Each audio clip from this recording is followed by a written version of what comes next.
January 21, 1945. The air above Lower Silesia was the color of cold iron, and the earth beneath it refused the touch of shovels. A dozen women, wrapped in scraps of military cloth and horse blankets, stood in the open snow, each gripping a handle so worn the wood had splintered into their palms. Their breath rose in small ghosts, mingling with the mist. The sound of iron on frozen dirt echoed down the valley like gunfire. Sharp, repetitive, inhuman. A guard smoked near the gate, his rifle slung lazily across his back. He looked bored. Death had become an ordinary thing. Among the women was Sergeant Irina Volkova, 27 years old, once a radio operator for the 51st Rifle Division. The frost had cracked her lips, and a scar along her jawline, a remnant of shrapnel from Stalingrad, was turning purple in the cold. Each swing of her shovel came slower than the last. She remembered when her hands had tuned static into signal, when her words had traveled through wires across battlefields. Now she could barely feel her fingers. The guards had told them what the holes were for. They said it with a grin and a shrug. "You dig fast, you sleep sooner." The women understood. The Germans had no fuel for transport, no bullets to spare for burying their enemies. The war was ending in shambles, and they were the debris. The trenches they carved from the frost would hold them when the orders finally came. A wind moved through the camp, snapping the rags of a torn flag. Somewhere beyond the hill, artillery muttered like an argument between distant gods. The war had shrunk to its final brutal inches.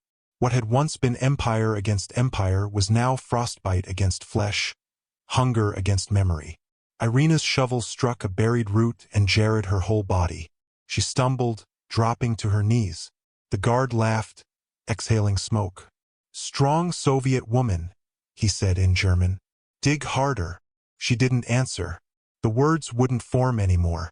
In the weeks since her capture near Breslau, she had spoken only when necessary. Silence had become a way to survive. Beside her, a girl too young to have seen 20 whispered a line of an old folk song. It sounded almost cheerful, though her teeth chattered as she sang. "The snow falls for everyone," she murmured, her breath catching on the last word. One of the older women elbowed her sharply to be quiet, but the tune lingered in the air like smoke. Later, as the afternoon light weakened, the guards allowed a pause. The women leaned on their shovels, their shoulders trembling. The snow was mixed with sweat and mud now, dark and granular, smelling faintly of iron. Irina squinted toward the horizon. For a moment she thought she saw movement, tiny figures crawling across the distant ridge, but the light was strange, and her vision had blurred from exhaustion. The camp itself was little more than a skeleton. 3 broken barracks, a wire fence half-collapsed, and a guard post patched with plywood. Inside one of the huts, a rusted stove gave off a weak thread of heat. The women were not prisoners in the official sense anymore. No lists, no identification, no record of capture. They were ghosts that had simply stopped walking. When darkness began to fall, the guards ordered them into 2 lines beside the pits. The air had gone still, and the snowflakes that fell now seemed hesitant, as if even the weather felt uneasy. Irina's shovel slipped from her hand. Her palms bled where the wood had bitten her skin. A German sergeant stepped forward, unwrapping his scarf. His face was red from the cold, but his eyes looked almost kind, tired more than cruel. He barked an order, and the guards raised their rifles. The women didn't scream. Most simply stared down into the trenches they'd made, as though watching a mirror. One woman crossed herself. Another whispered a name. Irina thought of her brother, killed near Kursk in '43, and wondered if he had seen anything before it came. Then something strange happened. The wind changed direction. A low tremor rolled beneath their feet, like the growl of some hidden machine. The sergeant turned his head sharply toward the western ridge. For the first time in weeks, Irina saw confusion on a German face. A second later, the sound came again, distant but unmistakable. Artillery, heavy and rhythmic, moving closer. The guards lowered their rifles. The sergeant shouted a command, and 2 men ran to the lookout post. The women remained frozen in place, shivering, afraid to hope. The sky flickered with faint orange pulses far away, like the heartbeat of another world. One of the younger girls whispered, "Maybe it's ours." Irina wanted to believe her. She remembered Soviet shells, the sound of them before impact, the slight whistle that cut through air. But this artillery was different, slower, more deliberate. The cadence of a different army. Night came quickly. The guards vanished into the huts, arguing in hushed tones. The women were left outside, uncertain whether to move or wait. Snow began to fall in earnest now, covering the edges of the trenches they had dug. The flakes clung to Irina's hair, melting on her skin. She closed her eyes and tried to remember warmth. Not the kind from stoves, but from human nearness. Somewhere beyond the camp, a flare burst in the sky, lighting the field in eerie white. For a moment, every shadow was sharp and every face visible. The guards flinched, expecting an air raid. None came, only silence afterward, thick, endless, almost holy. Irina crouched near the trench and pressed her palm into the snow. Beneath the crust, the ground still held the faint warmth of their labor. It struck her as absurd, how the same hands that once carried rifles now shaped graves. She began to laugh, quietly at first, then louder, until the sound startled the others. It wasn't madness. It was disbelief, a laugh scraped raw by hunger. The older women looked at her as if she'd lost her mind, but in her laughter there was something liberating. A sound that belonged to the living, not the dying. A guard stormed out and struck her across the face. "Quiet!" he hissed, his hand trembling more from fear than anger. He looked at her for a long moment, then turned away. She spat blood into the snow and kept smiling, faintly. If she was to die tonight, at least she would die awake. Hours passed. The sky turned black, then gray again with drifting clouds. The women huddled near the barracks, too numb to sleep. A dull rumble kept rolling in the distance. By dawn, the sound had grown. Metal on metal, engines, the clatter of something vast. When morning broke, the guards were gone. The gate hung open, one hinge broken, footprints leading away into the hills. The trenches lay untouched, thin shadows in the snow. Irina rose slowly, gripping the post for balance. Around her, the women looked to one another, uncertain whether to move. Then, faintly at first, they heard it. A voice carried by the wind. Not German. The syllables were foreign, deep, and strangely warm. She stepped toward the sound, her boots sinking into the snow. Over the rise, she saw movement again, this time real. A line of men in heavy coats, helmets gleaming with frost, crossing the ridge from the west. One of them carried a small flag on his pack, a star and stripes, blurred by distance. Irina blinked, trying to understand what she was seeing. The others followed her gaze, hands over their mouths. The men were closer now, shouting orders, waving their arms. She could see their breath. One of them raised his hand, palm open. For a heartbeat, the scene froze. Women in tattered Soviet uniforms, standing beside their own graves, staring at soldiers they had never imagined meeting. The sound of engines filled the valley. The snow trembled under their boots. Irina's heart pounded, not with hope exactly, but with the confusion that comes just before it. The Americans didn't fire. They didn't shout. They just kept walking forward through the snow, rifles lowered, eyes scanning the wreckage of the camp. And for the first time since her capture, Irina felt the faint pulse of something she couldn't name.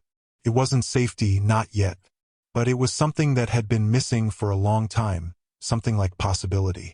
As the first American soldier stepped across the line of frost into the camp, the wind lifted a corner of the unfinished trench, scattering loose snow into the air. The graves shimmered for a moment under the light, then vanished beneath the storm. The men who came over the ridge that morning carried rifles, rations, and exhaustion.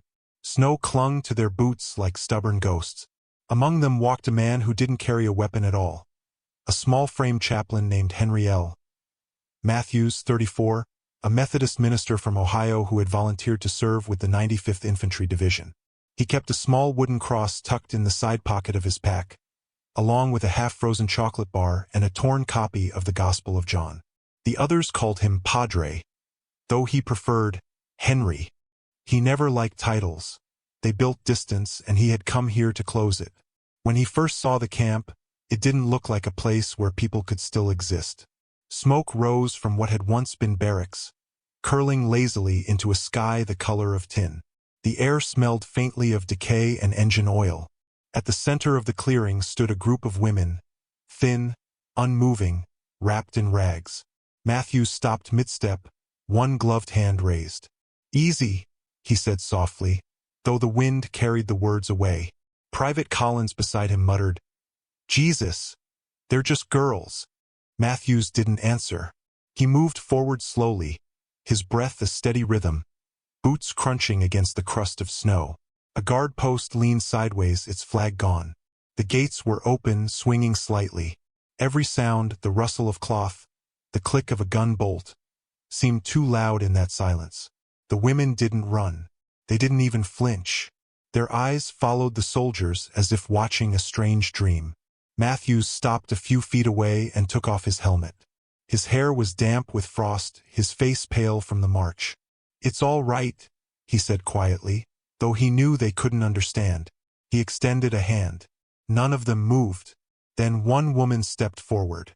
Her coat was torn at the sleeve, and her hands were cracked and bleeding. She stared at him, unblinking. Matthews noticed her eyes, gray like the morning sky, but sharp, unbroken. When she finally spoke, the words came out broken, halting English. "You, Americans?" He nodded once. "Yes, ma'am." Her shoulders sagged, as if some invisible weight had shifted. Around her, a few others began to cry without sound, tears freezing on their faces before they could fall. Matthews knelt in the snow, fumbling with his pack. He pulled out a tin of water, a crust of bread, a chocolate bar softened by body heat. The women watched him as though he were performing a miracle. Behind him, the soldiers spread out, checking huts and fences. Someone shouted that the guards were gone. Another man called for medics. Matthews ignored the commotion. He placed the chocolate on the ground between himself and the women and waited. Finally, one reached for it, a girl barely 18. She sniffed it, frowned, then took a tiny bite. Her expression flickered, a brief spark of disbelief. Matthews smiled faintly. "See? Not poison." His breath clouded the air. The others followed her lead, cautious, then hungry. When the first sob escaped, it came from deep within, less from pain than from release. Captain Barlow approached, wiping snow from his coat. "Padre, you'd better take a look at this. Place is worse than it looks." Matthews rose, his knees stiff from cold. Inside the main hut, he found a dozen bunks stacked with rags that had once been uniforms. 2 bodies lay on the floor, covered with a blanket. Someone had placed a pair of boots neatly beside them. He paused, touching the cross at his chest. "We'll give them proper burial," he said. "Sir, we don't have time," Barlow muttered. "Orders are to keep moving east. Russians are pushing in from the other side. This camp's technically in their zone." Matthews glanced at him. "Then they'll find it better than we did." Outside, medics distributed rations and water. The women clutched the tins like sacred objects. One of them kept murmuring in Russian, a prayer, perhaps. Irina Volkova, though Matthews didn't yet know her name, sat apart, her back to a wall. Her eyes followed every motion with wary intelligence. When he approached, she didn't look away. He offered her his canteen. She shook her head. "No." He crouched beside her. "It's clean," he said softly. She hesitated, then took it. The water spilled slightly as she drank, trembling. "Thank you," she whispered, almost inaudible. The accent made it sound like a song. He nodded. "You're safe now." Her face twitched. "Safe?" she repeated, as though tasting the word.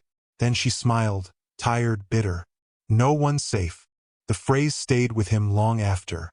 That evening, snow began again, fine and silent. The Americans built fires near the huts, their breath glowing in the lamplight. Matthews moved among the women, checking for injuries, speaking in simple words and gestures. One had frostbite on both hands. Another coughed blood into her sleeve. He cleaned wounds, wrapped bandages, whispered prayers no one could understand. Yet somehow his tone carried more meaning than language. When he passed Irina again, she was staring at the half-dug trenches outside. "Graves," she said suddenly. Her voice was steady. He followed her gaze. The holes gaped in the snow, perfect rectangles waiting for occupants. "Who made them?" he asked, though he already knew.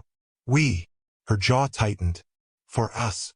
The fire crackled nearby, throwing orange light across her face. Matthews felt something twist inside him. A cold that wasn't from weather. "Not anymore," he said. "No one's going in there now."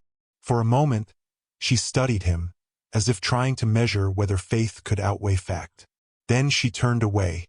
Later that night, Matthews sat by the fire, writing in his small field notebook. His handwriting was cramped but precise. They were already halfway buried. "Not in earth but in hopelessness," he wrote. "All I did was stop the shovels." He underlined the last sentence, then closed the book. Around midnight, distant flashes lit the horizon. The rumble of artillery drifted across the valley. Private Collins muttered, "Russians again. Poor devils'll probably end up back in a camp once they meet their own." Matthews looked up sharply. "What do you mean?" "Sir, word from HQ. Stalin calls captured soldiers traitors. Even the women. They get sent to gulags when they go home." The chaplain stared into the fire. The wood hissed and popped, throwing sparks into the dark. He'd spent years preaching that truth sets people free. But in war, truth often chained them tighter. He thought of the women asleep in the barracks, the way they had flinched at every sudden noise. Freedom had found them too late, and even that mercy carried a shadow. At dawn, he rose before the others and walked to the trenches. The snow had covered them overnight, softening the edges. He brushed away the crust with his glove. Beneath the powder lay the same frozen soil, scarred by shovel marks. He pressed his palm against it and whispered a line from scripture. "And the grave could not hold them." The words felt both promise and plea. Behind him, someone called his name. It was Captain Barlow again, his breath forming clouds. "We're pulling out by noon. Orders just came through. Russians want the area cleared for handover." Matthews didn't turn. "And the women? They'll be collected by Soviet liaison when they arrive." He finally faced him. "You mean returned?" Barlow shrugged. "Paperwork says repatriated. Means the same thing, doesn't it?" "Not to them." Barlow sighed. "Padre, you know how this goes. We follow protocol." Matthews looked past him, toward the huts where Irina and the others stirred awake. "Protocol doesn't bury the dead. It just files them." The captain's expression softened. "You can't save everyone, Henry." Matthews smiled faintly. "I'm not trying to. Just these ones." By noon, the division prepared to move out. Trucks rumbled to life, engines coughing in the cold. The chaplain loaded what supplies he could, bread, blankets, medical kits, and left them near the barracks. He walked among the women one last time, speaking gently, touching shoulders, nodding reassurance. Irina watched him, her face unreadable.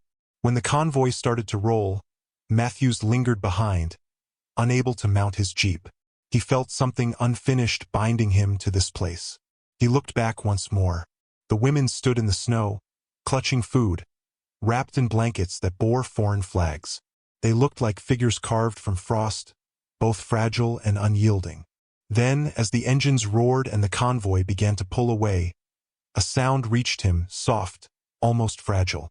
Irina was singing, the same melody he'd heard faintly on arrival. A Russian lullaby. It drifted through the cold like incense, rising above the diesel and wind.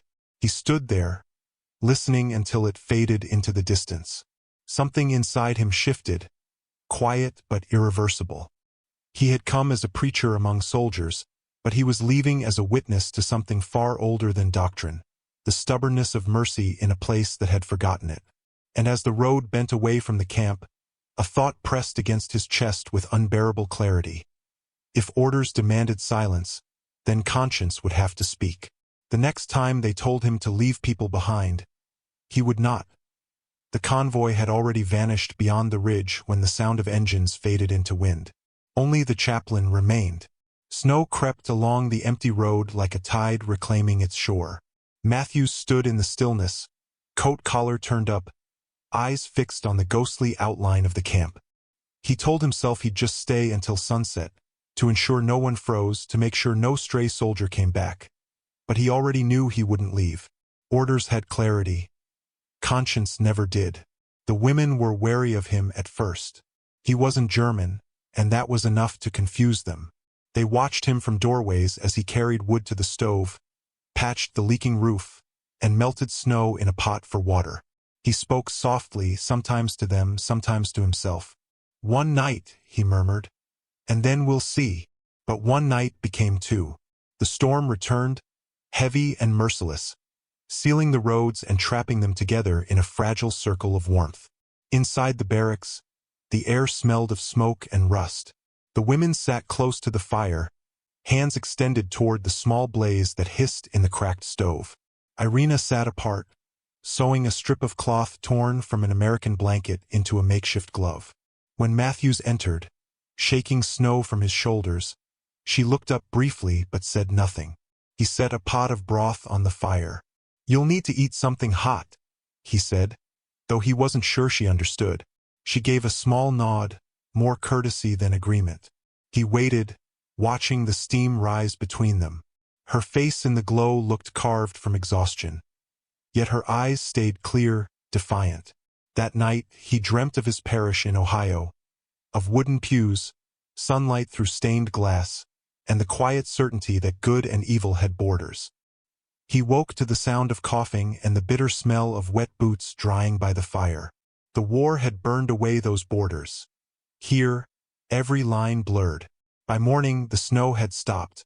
Smoke from the stove curled upward through the broken roof like a fragile prayer. Matthews stepped outside and found Private Collins returning from a reconnaissance patrol with a jeep and a thin smile. "Captain says we're to hold position until liaison from the Red Army arrives," he said. "2 days, maybe 3. Matthews nodded. "Then we'll make use of the time." He gathered the women and led them to the open yard. They stood uncertainly, faces half hidden under scarves. "We'll build a shelter," he told Collins. "Something warmer than those barracks." The young private hesitated. "Sir, this isn't in our orders." Matthews tightened his gloves. "Neither is freezing to death." They salvaged timber from a collapsed stable. The women carried planks with quiet efficiency. Irina worked beside him, silent but tireless.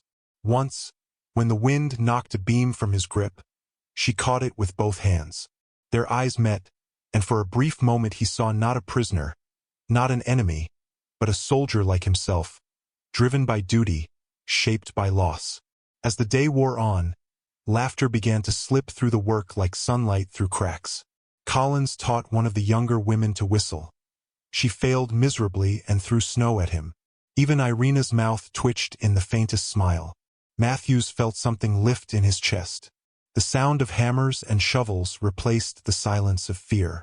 For the first time, the camp echoed with life instead of waiting. That evening, when the new shelter stood finished, crude but solid, he gathered them inside. The stove burned brighter now. He handed out rations, what little remained. Irina waited until the others were fed before taking her portion. When he offered her his tin of coffee, she shook her head. "For you," she said in broken English. He smiled. "You remind me of my mother. She never took her share either." She frowned, puzzled. "Your mother soldier?" "No," he said softly, "but just as brave." They ate in silence, the crackle of the fire marking the minutes. Outside, snow fell again, fine and relentless. The world beyond the camp was dissolving into white. At dawn, the rumble of engines shattered the stillness. The Red Army liaison had arrived, 3 trucks, red stars painted on their sides, engines steaming in the cold. The soldiers who stepped out wore long coats and expressions carved from suspicion. Their officer, a tall man with a scar across his cheek, introduced himself in curt English as Captain Morozov. "These women," he said, gesturing toward the barracks, "are Soviet citizens. They come with us." Matthews straightened. "They're weak. Some are ill. They need rest before any transport." Morozov's gaze hardened. "They are traitors. They surrendered alive." He spat the word like a curse. "They will answer for that." The chaplain's throat tightened. "They're survivors. That should count for something." "It does," Morozov said. "It counts against them." The words hung in the air, heavy and final. The women had gathered at the doorway, listening. Irina stepped forward, face pale but steady. She spoke rapidly in Russian, her tone sharp, desperate. Morozov didn't reply. He only nodded to his men, who began checking the trucks. Matthews moved between them. "You'll not take them in this weather," he said firmly. Morozov turned, expression unreadable. "You think you can stop the Red Army, Padre?" "I think I can delay you," Matthews said. "Long enough for decency." The Russian stared at him for a long moment, then laughed. A short, cold sound. "You Americans always want to save souls. These ones are already sold." He left without another word, promising to return at dawn for collection. The trucks rumbled away, leaving exhaust and silence. Matthews stood in the snow, fists clenched inside his gloves. Behind him, Irina approached slowly. "You help," she said quietly. "But you cannot change orders." He turned toward her. "Orders made this war. Maybe breaking them will end it." Her gaze lingered on him, something unspoken flickering in her eyes. "You different," she murmured. "Not soldier." He gave a weary smile. "That depends who you ask." That night he couldn't sleep. The firelight cast long shadows on the walls, flickering like memories. He sat at a small table, writing in his journal by lantern light. "They will come tomorrow. I can't hand them over." His pen hovered, then continued. "If conscience means defiance, then I will carry the weight gladly." Near midnight, footsteps stirred behind him. Irina stood at the door, wrapped in a blanket. "Why you stay?" she asked softly. He looked up. "Because leaving would be easier." She nodded slowly. "Easy not always right." The storm outside grew louder, rattling the roof. He gestured for her to sit by the fire. She hesitated, then obeyed. For a while they listened to the wind. "What will they do to you?" she asked suddenly. He smiled faintly. "Probably what they'd do to you." The answer seemed to satisfy her. She looked into the flames and whispered, "If we go back, we die again." "Not here." She touched her chest. "But here." Her hand rested over her heart. He said nothing. Words had limits. She had already spoken the truth. By morning, the snow had stopped. The horizon glowed faintly pink, like dawn trying to apologize. Matthews stepped outside, breath fogging in the air. He could see the road stretching west, still passable. The Red Army trucks would arrive within the hour. Inside the hut, the women packed their few belongings: blankets, tin cups, scraps of bread. Irina watched him from the doorway. "You go now," she said. He shook his head. "I'll stay." "They punish you," she warned. "Then I'll deserve it." The distant growl of engines returned, steady, inevitable. Matthews closed his journal and slipped it into his coat. He took the small cross from his pocket and held it tightly, the wood warm against his palm. As the first truck came into view, he walked to the gate and stood there, unmoving. The Russian soldiers slowed, uncertain. Behind him, the women gathered silently, their faces pale but calm. Matthews raised his hand, not in salute, but in refusal. Captain Morozov stepped out, his breath forming clouds. "You're still here," he said. "I told you," Matthews replied evenly. "They stay until they're strong enough to travel." Morozov's eyes narrowed. "You defy Allied command?" "I follow another one." For a long moment, neither moved. Snow drifted between them, soft as ash. Finally, Morozov lowered his gaze, muttered something in Russian, and turned away. The engines roared again. But this time the trucks reversed, pulling back down the road. Matthews exhaled, the tension breaking like ice. Behind him, a quiet murmur rose, a sound between disbelief and prayer. Irina stepped forward, eyes glistening. She didn't speak. She didn't have to. The chaplain looked westward, toward the horizon that led home. The sky was clearing, streaks of light breaking through the clouds. Yet he knew this peace was borrowed, fragile as the wood of his cross. Somewhere beyond the hills, orders were being rewritten, and before long, someone would come asking for him by name. The snow outside the camp had turned to slush by the time the sun rose again, a thin, uncertain light breaking through the mist. Matthews stood by the half-frozen gate, boots sinking into mud, his breath steady as he watched the empty road. The Russians hadn't returned. Perhaps they wouldn't. Perhaps word of what had happened, the American chaplain who refused an order, had already spread far enough to make others hesitate. For now there was silence, and in that silence something like reprieve. Inside the hut, the women moved quietly, rebuilding the fire, sharing bread in careful pieces. The air smelled of smoke and damp wool. Irina stirred the pot on the stove, her face softer now, the sharp edges of fear dulled by fatigue. When she saw Matthews enter, she gave a faint smile. "You win," she said simply. He shook his head. "No one wins a thing out here." But she was wrong. Something had changed. The women no longer flinched when footsteps approached. They spoke again, in broken whispers, trading words that sounded almost like laughter. It was fragile, this return of humanity, like glass that could shatter at any noise, yet it filled the place with warmth more than any fire could. That afternoon, Matthews worked beside Collins repairing the roof. The young private kept glancing toward the woods. "Sir," he muttered, "HQ won't like this.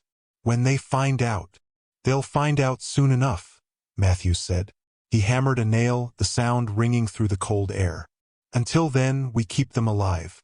The women brought buckets of water from the stream. Their boots left prints in the melting snow, each step erasing the graves they had once dug. Irina walked among them, steadying the weakest, her voice calm and certain. Matthews watched her with quiet admiration. Once, she had been just a survivor. Now she moved like a leader reclaiming her command. By evening, the sky turned amber behind the ruined trees. The camp had changed shape, no longer a prison, but something resembling a refuge. Matthews sat near the fire, journal open, writing, "They believe again, though I don't know in what. Maybe belief itself is enough." He paused, tapping the pen against his palm. "What do you think?" he asked aloud. Irina looked up from where she sat mending a coat. "Believe?" she echoed. "In anything," he said. "God, tomorrow, even luck." She considered. "Before, I believe in orders," she said slowly. "Now, I believe in people who break them." He smiled. "That's a dangerous faith." She returned the smile, faint but real. "Best kind." The warmth in the hut deepened, the fire casting golden halos on their faces. But outside, the horizon was shifting again. The quiet had its own tension, the sort that comes before new storms.